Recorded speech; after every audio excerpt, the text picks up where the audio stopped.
Ito naman itong Bergman mo. Tinan mo kasi to. Merong bakat ng sticker. Ay, oo. Diba yung iba, yung gumagamit, WD-40 o kaya gasolina, para lumambot. gas. Ito yung first gear wipe all.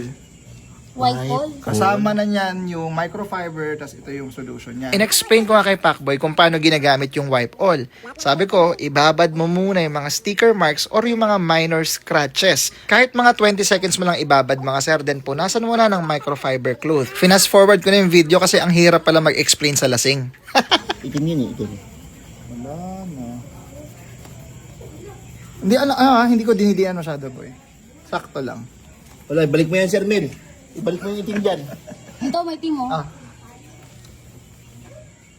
Wow, kabibe. Itim, isa, oo. Wait lang, hindi ko nga nalagyan yun eh. Hindi ko nga napansin yan. Siyempre, madilim, boy. Hindi, ito nga. Ayan, Ito nga, yan, diba? yan yun dati. Hindi ka na nga magbabayad, boy. Dahil pa sinasabi, Kaya boy. nga, hindi.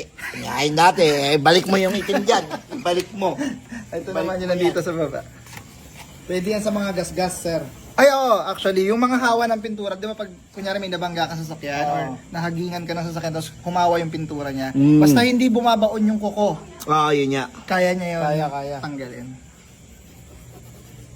Nakita ko yan sa vlog mo eh. Yung nagmamadali kang umuwi Sa T-Max. sa T-Max.